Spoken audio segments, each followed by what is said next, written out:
All Mm. right. Next up, we have Carey Lening. Hopefully, I pronounced that right. And she's going to be giving a talk on Privacy Shield is Dead, using technology to make the lawyers happy. Hi, my name's Carey Lening. Thanks for attending. Today we'll be talking about the Privacy Shield, why it's dead, and how to use technology to make the lawyers happy when it comes to data transfers. So, a little bit about me. I have about 20 years of experience in data protection, information security, and risk. I've had a pretty diverse background doing risk and data protection for a lot of companies like Palantir and Facebook. But now I'm a consultant and I just sell myself out to the highest bidder. It's good times. Little bona fides about me: I'm a recovering lawyer, an analyst, and a consultant now. I have some nice certifications after my name. That said, I am a recovering lawyer, which means that this isn't legal advice. Also, a quick warning: this presentation is full of cats and memes. So if you don't like cats, it's probably going to be tough to watch. All right, so it makes sense to start off first with what the GDPR actually is and what it covers. So what does the GDPR cover? In a word, nearly anything that relates to or allows for the identification of a natural person within the EU. That identification can be either direct or indirect, and is much broader than most data protection or privacy laws that exist in countries like the US, for instance. It applies to anyone who processes data about EU data subjects, regardless of where they are. Okay, great. So what the heck is processing? Well, the GDPR talks about processing very broadly, in that it covers a wide range of operations, manual or automatic. It includes things like sharing a photo of a person on a website, or sending a promotional email, storing IP addresses, storing MAC addresses, CCTV recording, creating a contacts database with names and phone numbers in it, for instance, or even log data that might collect personal metadata of users. It also involves, the actual processing of that data in terms of, drawing insights and conclusions from what's already being collected. There are also 7 basic principles underlying the GDPR. Information must be processed lawfully, fairly, and in a transparent manner, which means it needs to be for a specific purpose that's clearly communicated to the data subject. The purpose also needs to be limited in scope. It can't just be a broad brush for every bit of data out there. Controllers need to take steps to minimize the data collected and to store it for only as long as it's necessary to fulfill their purposes. The data must be accurately maintained, and it must be kept securely. Finally, there's a principle of accountability that's in place, which means that you as a controller or a processor of data need to demonstrate that you can comply with the GDPR's principles and obligations. So many clients ask, what is this lawful basis business all about? Well, the GDPR lists a number of potential options. Only a few are really applicable to non-public entities. The primary examples here include things like consent, or performance of a contract, legal obligation on the part of the data controller, or legitimate interests. Now, while this isn't going to be a big discussion about what lawful basis is or anything else, I did want to at least lay those out because they'll come up later. Finally, if you screw up as a controller or a processor by not meeting these principles, you can face fines, your processing activities can be curtailed, or you'll have to deal with a data protection authority, which is never fun. All right. Now that we've knocked out the GDPR and you're all GDPR experts, let's talk a little bit about the meat and potatoes of this discussion, which is about the SRMS 2 case. So in July, the European Court of Justice ruled in Data Protection Commissioner v. Facebook Ireland Limited Maximilian Schrems, aka Schrems 2, that the US Privacy Shield framework was inadequate under the GDPR. The Court of Justice found that the US's broad surveillance programs and limited right of redress for EU data subjects meant that the US did not maintain adequate data protection safeguards. They also put into doubt whether other mechanisms for transferring EU data, things like standard contractual clauses and binding corporate rules, would also be adequate when it comes to transferring to the United States. So just a quick note on adequacy. Just like I mentioned the fairness rules earlier and also the lawfulness of processing, there are also rules governing how data can be transferred between EU and non-EU data controllers and processors.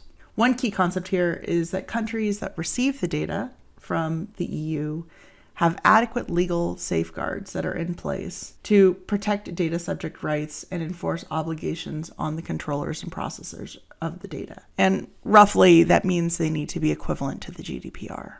So while there's some countries out there, like Switzerland and New Zealand and Japan, that already have formal adequacy decisions that have been in place, a lot of countries don't. In fact, the vast majority don't. And so to get around that, the drafters of the GDPR carved out a number of other mechanisms that organizations can use to meet or demonstrate adequacy. For example, standard contractual clauses can be used, binding corporate rules between organizations, and then there's this concept of derogations. And up until SRMS 2, there was also the privacy shield. So that one's gone. All right. So beyond invalidating privacy shield, what actually happened? Well, the court also laid out a number of additional hurdles that data exporters need to jump prior to transferring data outside of the EU to, quote, inadequate regimes or locales. Specifically, the court said that exporters now are required to, quote, verify prior to any transfer whether the level of protection in place required by EU law is respected in the third country concerned, and also whether the data importer can itself meet the obligations to protect personal data. If an importer can't legally comply with the contractual clauses, the parties need to potentially apply other safeguards and supplementary measures, or they may be able to seek a derogation under Article 49. Otherwise, the transfers need to cease. They just need to stop altogether, and any data that's already been transferred must be returned or destroyed. If a data exporter continues transferring data, it needs to notify their data protection authority immediately. And then the data protection authority has the fun task of actually telling them they need to stop their transfer, basically. Now, some data importers, particularly those located in the US, China and Russia and other heavy surveillance regimes, will be hard-pressed to demonstrate that they can abide by the contractual clause obligations in practice, especially if they're already targets of government surveillance. But it's important to understand that this new standard applies to any transfer of personal data, regardless of whatever country you're going to, which in practice means that it probably applies to any transfer. What's really interesting here is that under the existing standard contractual clause framework and even the new revisions to standard contractual clauses, data exporters already have an affirmative duty to actually read the damn contract. They just haven't been. So really the byproduct of SRMS is that everybody needs to read the contract for a change and they can't just ignore it like they usually do. Okay, now what? Can we still do data transfers? The answer is kinda. So I have a few questions and some hopeful answers here based on some of the details that have emerged both from the court's ruling and subsequent decisions by various regulators and the European Data Protection Board. The first question, of course, is can we still transfer data to the US? So as the court stated, if the law in the importing country is inadequate, that means no data transfer for you, basically, unless you can find another way to ensure that adequacy can be maintained. Similarly, if you're a data importer and it becomes infeasible for you to avoid the long arm of the US surveillance state, which is pretty common actually, you'll need to notify the data exporter and legally cease transfers or find another way.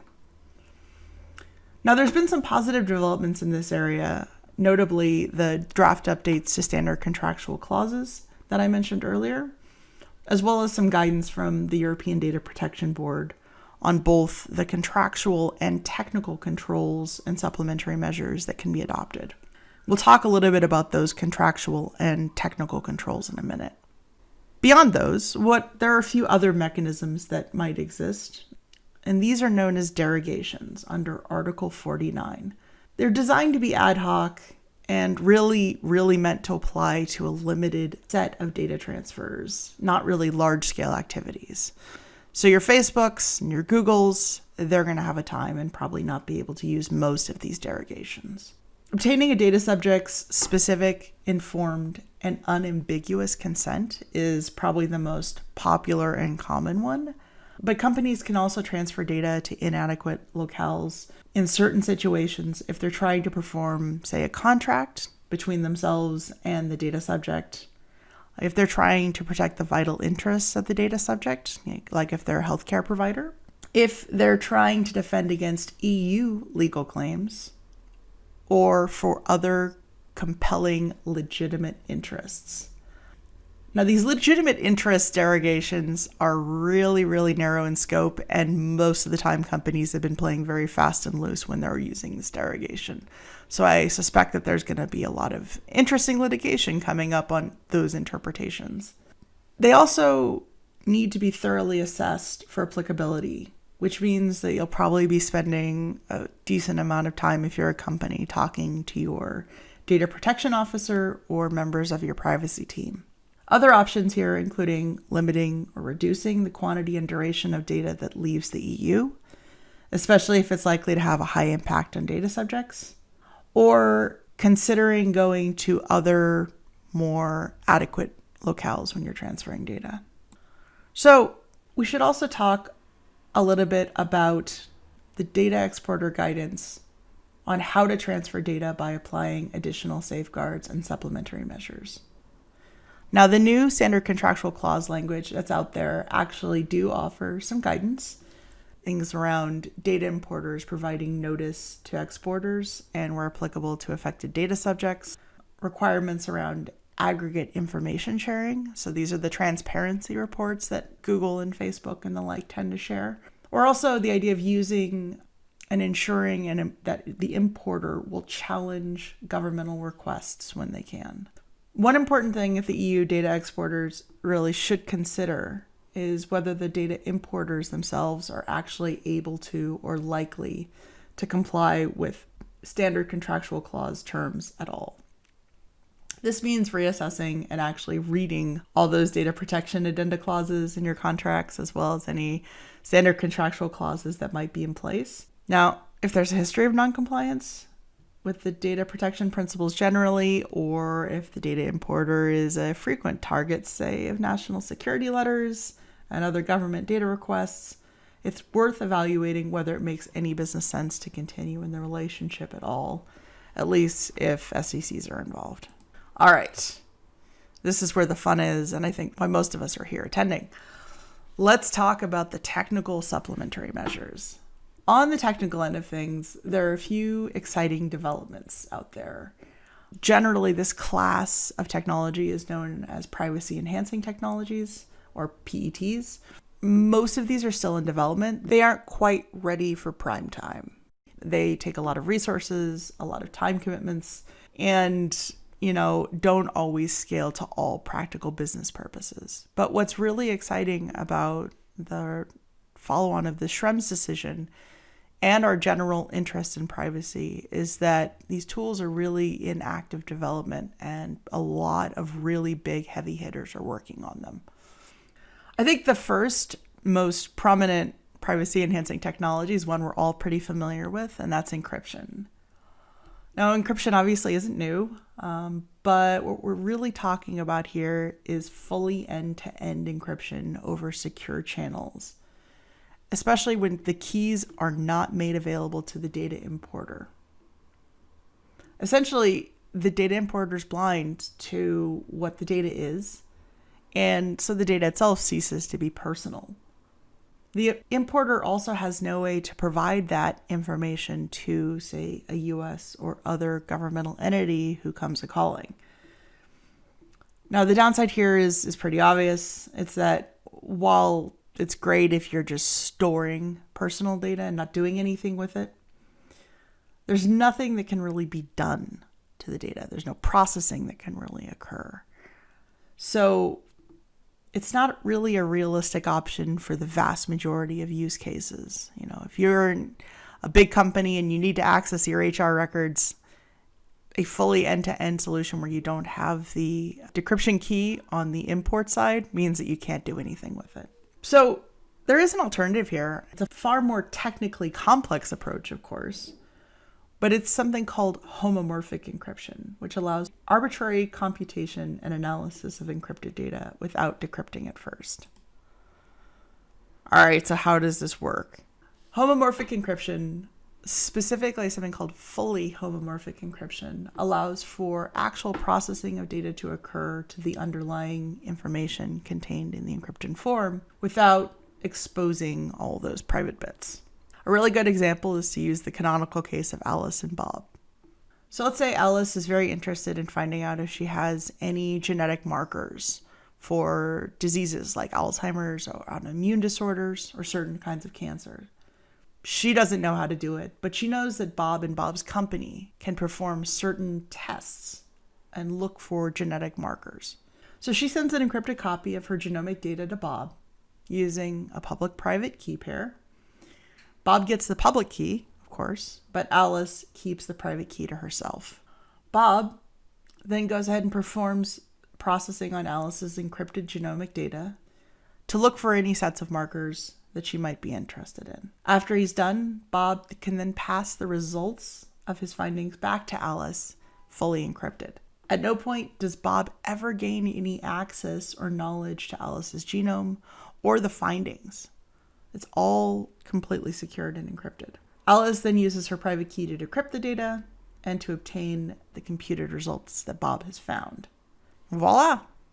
Here you've got processing that can happen anywhere, but Alice's private data never gets exposed to anyone but her. The next technical measure that's in place is something called federated learning.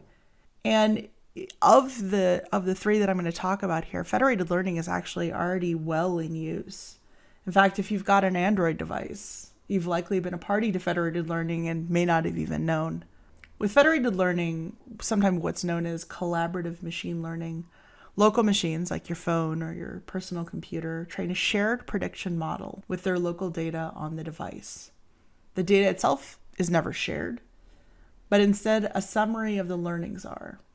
These results are averaged with other user updates to provide improved models, and then those models are reshared with the local machines for future training. Now, I'll profess, this came from the Wikipedia page, but I was going to slap on cat pictures, but my Photoshop skills kind of suck. Also, I kind of procrastinated on this a little bit. Here's how it actually works, though.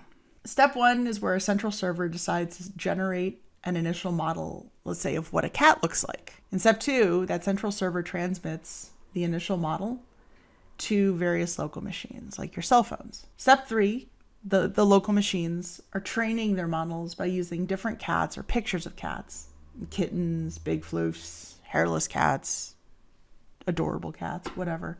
A few local machines even screw up and they pick a few dogs, right? Because that happens. Fortunately, that's okay, because the central server receives the resulting training model data back from those local machines, does some averaging and some other math, and generates a new and even better model of what constitutes a cat, and specifically what constitutes the best cat, which are these cats, because they're my cats. Awesome. So moving on, finally, there's zero knowledge proofs. Essentially, zero knowledge proofs allow for the evaluation of a truth of a statement done probabilistically without revealing the underlying data. The best explanation of the zero knowledge proof model actually is the Cave of Alibaba, first published by Jean-Jacques Quisquater, essentially, and explain it like I'm five in book form. So in the Cave of Alibaba example, we have two participants, Peggy, known as the prover, and Victor, or the verifier. Now, Peggy has uncovered a secret code, and that opens a magic door within the cave. The door blocks access, presumably to treasure, but more importantly for this thought experiment, access through to the other side of the cave. Victor's interested in buying the code, but Peggy doesn't really just want to tell him. So instead, she proposes taking a path, either A or B, and coming out the other side. Peggy chooses her path while Victor stands outside. Victor then enters the cave, shouts to her the path that he wants her to return on. If she knows the code, great. There's no problem. She just goes right through the door. Now, since zero-knowledge proofs are probabilistic, it's possible that Peggy could simply have guessed correctly, at least a few times.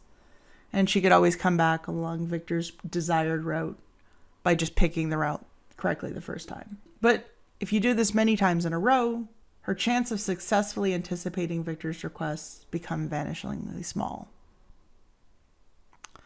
Cool.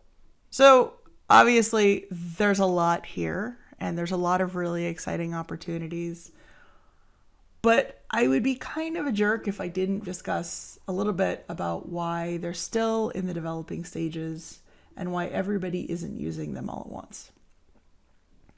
Generally speaking, I think the biggest limiting factor to all three is that there are various limits in the number of insights that can be gained from the data, and it involves a tremendous kind of reshift in how we're processing data today. But there are also some specific challenges for each one of these models that I wanted to discuss. Now, fully homomorphic encryption's biggest weakness is that it's incredibly slow and very much not performant. It's also computationally and economically costly, and it usually requires either application modifications or dedicated and specialized client-server applications in order to do its thing properly. And of course, there are also attackers that are very eager to find new ways to exploit fully homomorphic encryption systems. And there's a lot of literature out there, people doing just that. With federated learning, the challenges mostly come from expense, both in money and computation time. To get the same level of learning as, say, a typical machine learning data center model, federated networks need to connect to massive numbers of devices. Similarly, federated learning suffers from the pitfalls of having different storage, computational, and communications capabilities, as well as differences in the rate of return for each device. Finally, there are cases where federated learning can leak data, private data, back to the central servers, though there's a lot of efforts being made to limit that possibility through the use of secure multi-party computation or differential privacy. Finally, for zero-knowledge proofs, the limits largely come in the fact that processing of data in this case is inherently probabilistic. So you need to have many potential challenge response tests to get an accurate result. A second factor for this is for each test, there's some amount of personal information lost. For example, if you're using ZKP to identify a person's age, it's possible with enough data points to be able to derive use cases or use information about the individual. Finally, there's currently a limited number of examples outside of some thought experiments and some numbers-based situations where zero-knowledge proofs can be employed practically. So, I don't want to leave everyone on a downer note. I thought I'd briefly touch on some of the exciting advances that companies are making with all these various technology solutions. So first up is FHE, or fully homomorphic encryption. So FHE has a lot of promise in the open source sector where there's a lot of big hitters like Microsoft and Google and IBM, and they're releasing lots of libraries out there to play with. But in terms of practical uses, perhaps the most promising are efforts from the security firm Inveil, who are using FHE for searches, for analytics, and even machine learning. They're a bit cryptic, almost a little bit like Palantir, like my old employer, with regard to the important stuff, like how they're able to do it. But they do have contracts with some government and private sector organizations to aid in the supply chain and handle compliance and risk. As I mentioned earlier, federated learning is by far the most developed of the bunch when it comes to practical application. And companies like Google have been using it for a few years now. One clear case beyond the cat image analysis example that I used is the use of FL for mobile keyboard prediction. Google's Gboard keyboard interface specifically. Google uses a distributed on-device learning framework to train their keyword prediction models, including the all-important advanced emoji prediction. So there you go. Now you know how it's done. In fact, a good chunk of Google's TensorFlow framework and their federated core layer in particular allows for direct integration with federated training and evaluation models. Anyone really could start working on federated learning models by leveraging Google's infrastructure and their library development. So it's really exciting stuff. More recently, there's been a partnership with NVIDIA and 20 hospitals around the world, including Mass General, where they use federated learning to predict COVID-19 patient oxygen needs. So this is directly applicable to the current pandemic. Under the initiative known as EXAM, participating hospitals use chest x-rays, patient vitals, and lab values to train local on-demand models. And they sent their updated model data back to a centralized server where it was analyzed.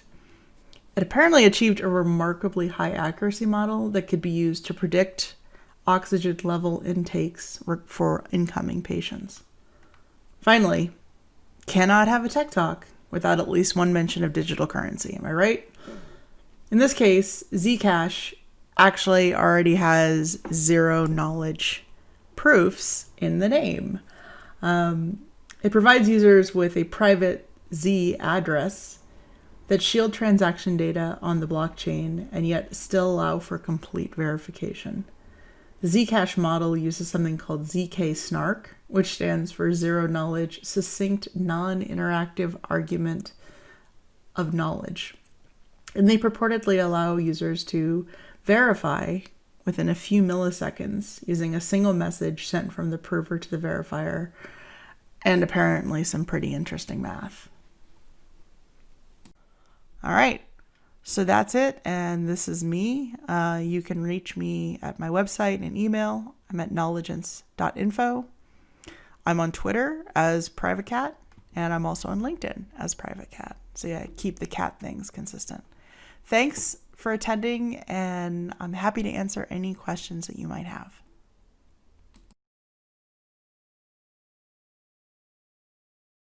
There we go.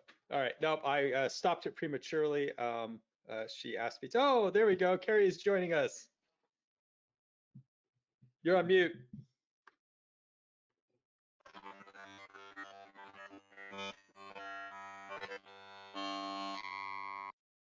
I don't even know how to describe what that sounds like. Sounds like a cat meme. If I had to pick what a cat meme would sound like, that's what it would sound like. Very fitting. No, Carey, you're on mute or something. It's still not. You're not on mute as far as we can tell, but your sound is not coming through.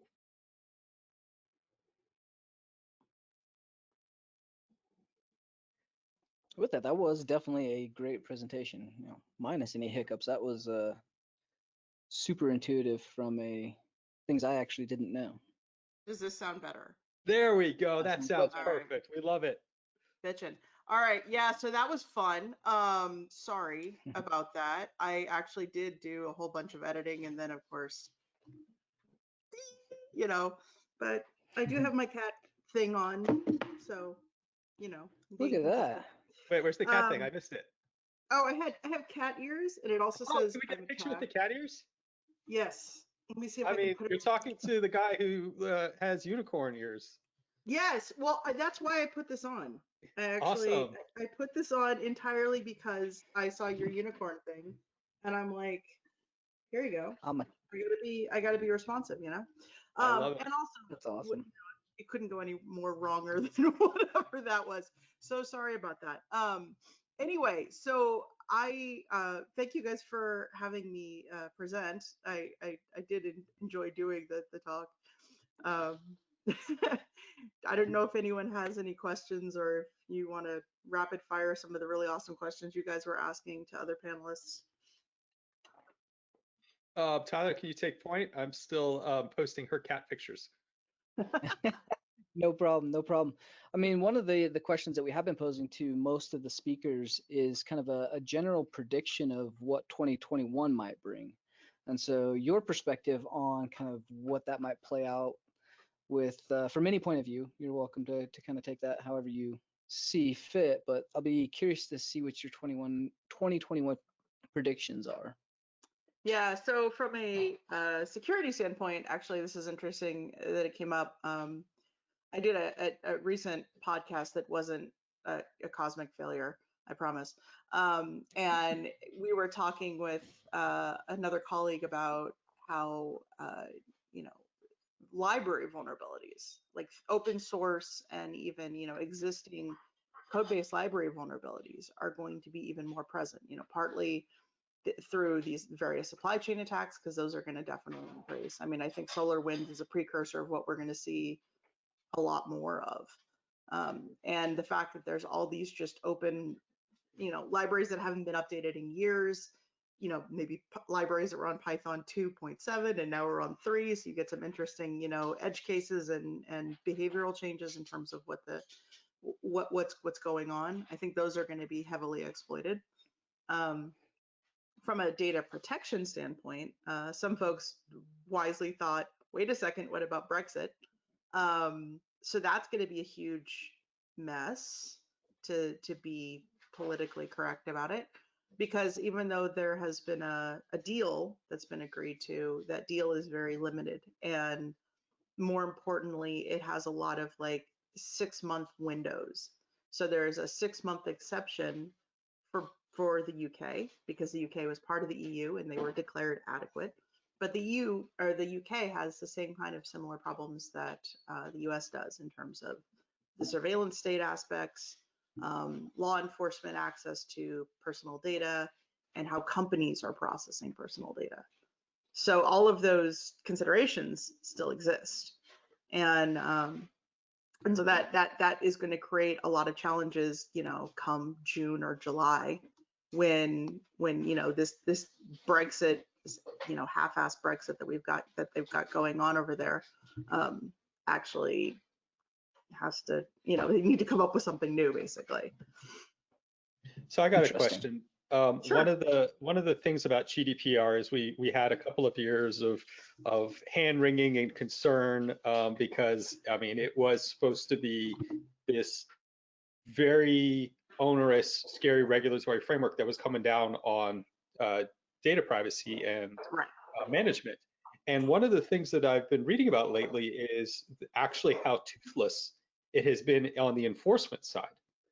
Yeah, so I did an analysis of this actually recently, mostly in the context of data breaches, because data breaches are, you know, security related. And the regulators, I think, have only done enforcement actions against about 350 organizations. That's across the entire 28, now 27 EU countries. And so that's kind of depressingly low, given the number of, you know, data breaches that are happening and the number of, you know, other, you know, various GDPR violations that are out there, because GDPR covers a lot of different things. And so the regulators need to step up. There's some complications in terms of, so I live in Ireland, and Ireland is a major data protection authority. And that's because Google and Facebook and Twitter and all these other organizations have set up shop in Ireland for tax reasons, and also because they know that the regulators are going to be kind of light here.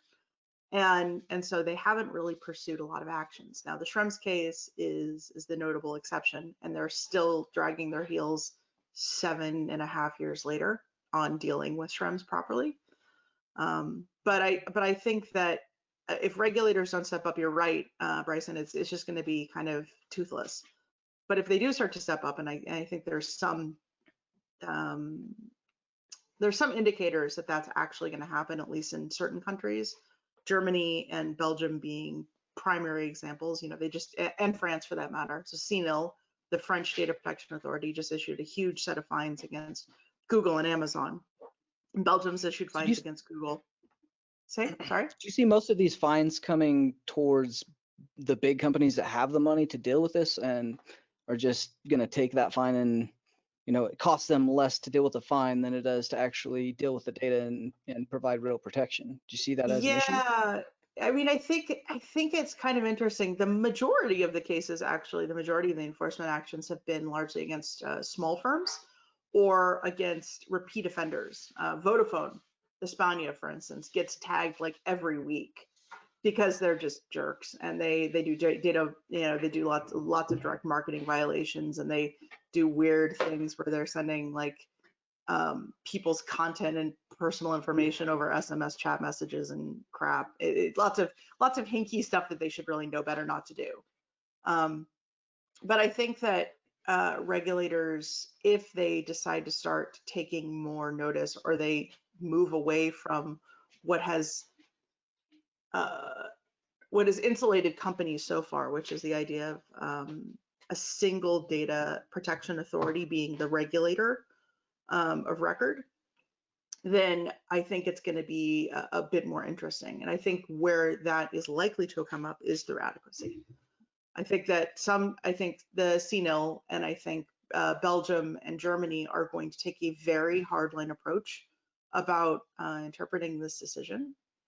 And so they are going to start going after companies. And I think the moment you start coming in and saying, look, your standard contractual clauses don't mean shit, you need to stop transferring data, that's actually going to be a bit of a game changer.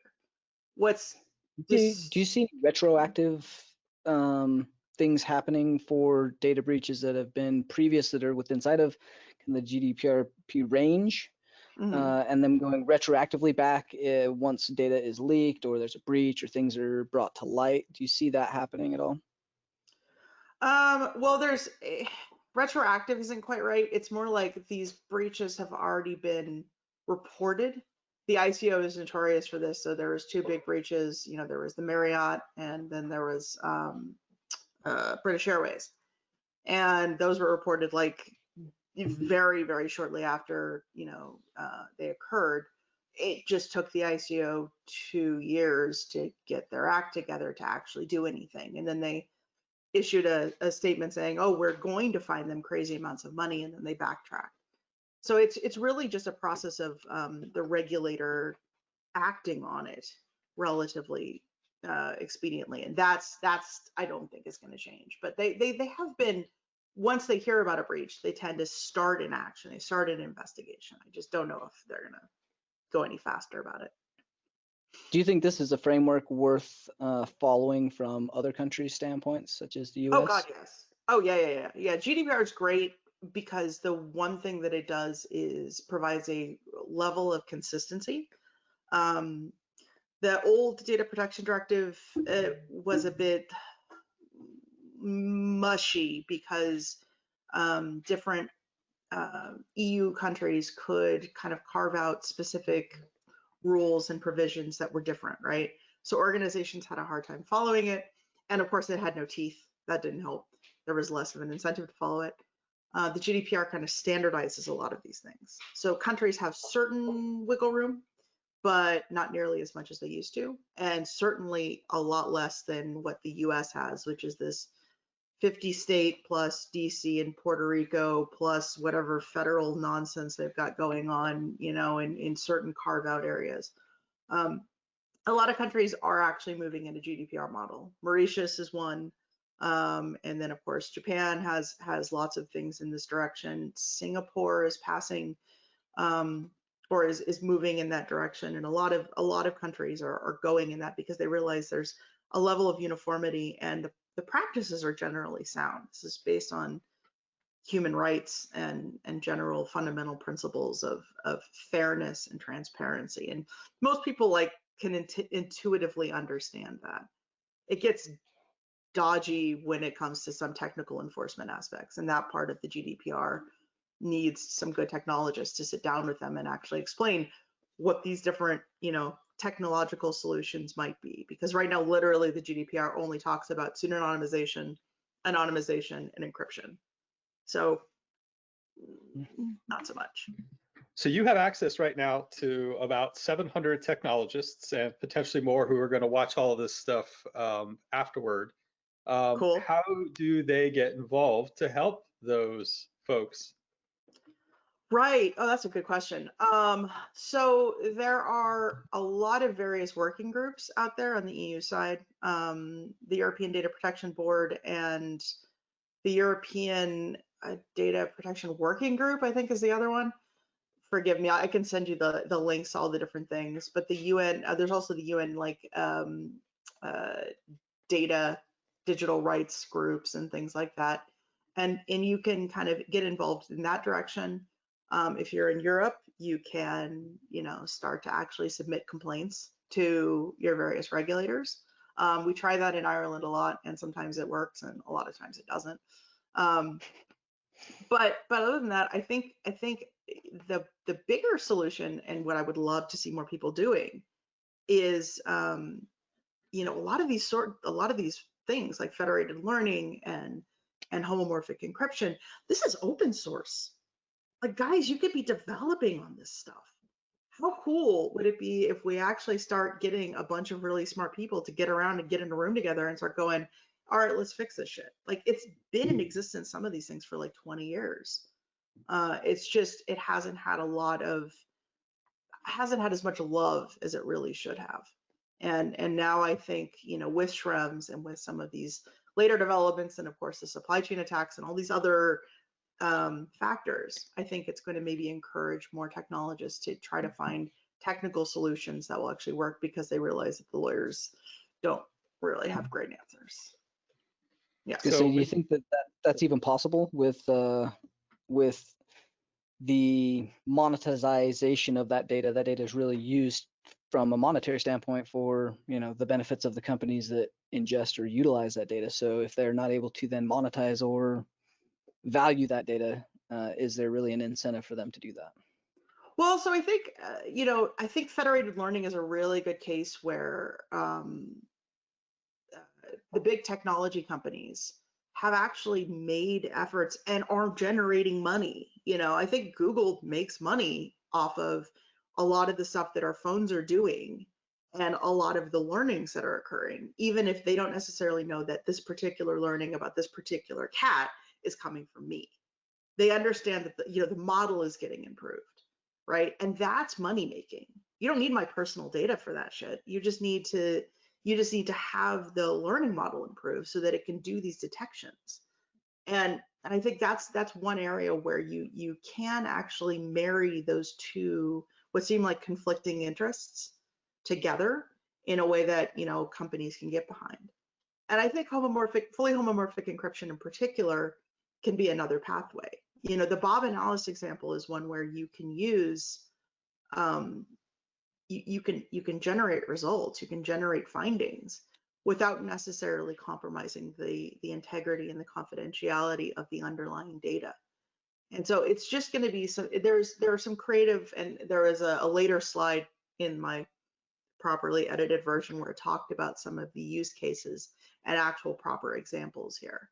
And so there are some really good outside things, TensorFlow being one of them, being the biggest one. And then there's some, Enveil is a security firm that's doing stuff with fully homomorphic encryption. So this is happening, and people can make money at it. It's just that they need to get more motivated to want to. So that's all the time we've got for this. We have to set up for our next speaker, Sana Saleh, who's going to be talking about what is cyber war. Carey, if you could make sure we get an updated recording without the borked slides, we will get those posted when we formally release everything for the conference, so everybody's got a chance to go and see those. Great. Thanks, guys. Bye-bye. All right. Thank you. See you.